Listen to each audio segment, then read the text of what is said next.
There is a place located in Brooksville, Florida, along Highway 19. There is a natural wildlife spring that attracts many from around the world. Along with that, one of the world's most intricate and dangerous cave systems. This is a brief history of them and some of the tragedies that have occurred there.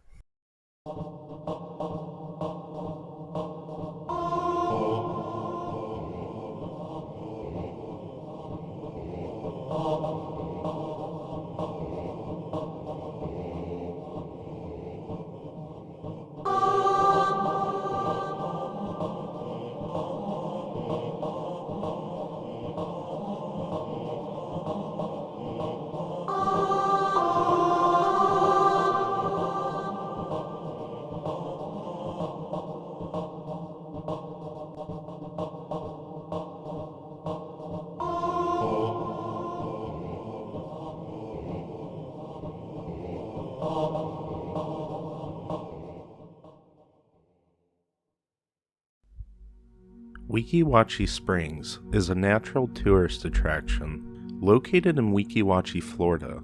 The spring was named Weeki Wachee by Seminole Indians, which means Little Spring or the Winding River in their language.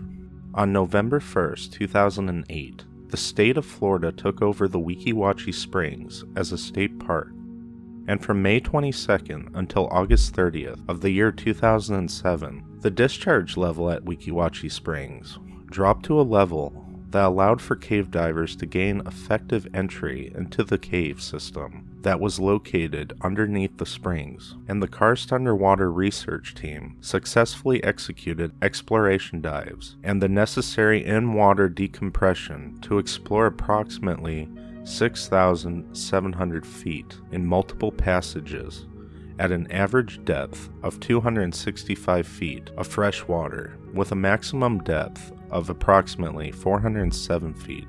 The 407 depth makes the cave system under Weeki Wachee Springs the deepest known freshwater cave system in the United States. But that being said, as beautiful and majestic as they are, they can be quite dangerous and even deadly. There have been numerous deaths at the springs over the years, and it just goes to show you, nature can be quite lethal.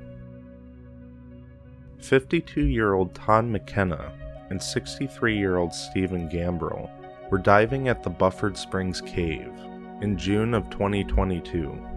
McKenna and Gambrell were close friends, and they would often go diving, and on June 23rd, their diving exploration would turn for the worst when unfortunately both of them drowned while cave exploring. And according to a report by the Hernando County Sheriff's Office, a group of teenagers nearby the springs at the time McKenna and Gambrell were cave diving and getting suited up and ready to go into the water. Later on that afternoon though, they noticed that one of the men surfaced, but he was floating facing down. At first they thought nothing of it, but then as there was no movement and he was unresponsive, one of them got in the water and swam to him to see if he was alright.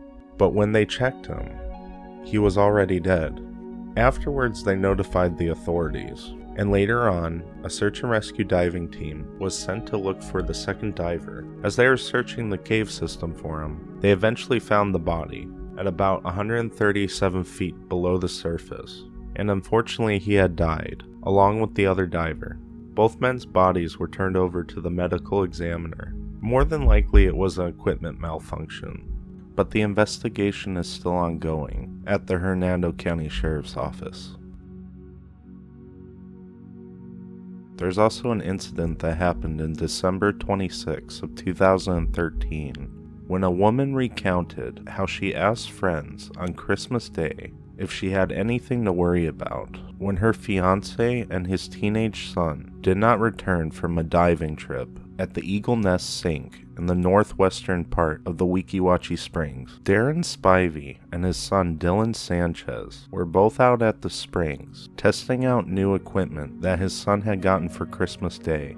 When a local saw them suiting up, he thought nothing of it. But later on that day, police report says that he witnessed them go in at about 11 a.m. and when he returned from his hiking trip at about 6 p.m., their vehicle was still there, but they were nowhere to be seen. He then got suspicious and called the local authorities. When the bodies of Spivey and his son were found in the cave, his fiancée, who has to remain anonymous, told the news that she is still trying to process everything. She said she called 911 after numerous attempts to reach him, but with no success. A recovery diver team started searching for them. When the first recovery diver found the young boy Sanchez, about 67 feet down into the cave, the other two divers then found Spivey at about 127 feet down. They were reported dead on site. And lastly, the body of a 20-year-old diver named Mr. Marjane was found by a dive team in 2018. The young diver had been at the dive site with 5 of his friends and was free diving for over several hours. During his final dive, Mr. Marjane told his friends he was going to attempt a max breath dive to see how long he could stay submerged, and when Marjane dove down, one of his friends followed suit. The friends swam about 80 feet before returning to the surface, but when Marjane didn't surface as well, his friends began to panic and attempted to look for him, but to no avail. Authorities were called, and the recreational dive team reported finding Marjane about 150 feet below the surface, and medical personnel pronounced him dead at the scene. Thanks for watching. Till next time.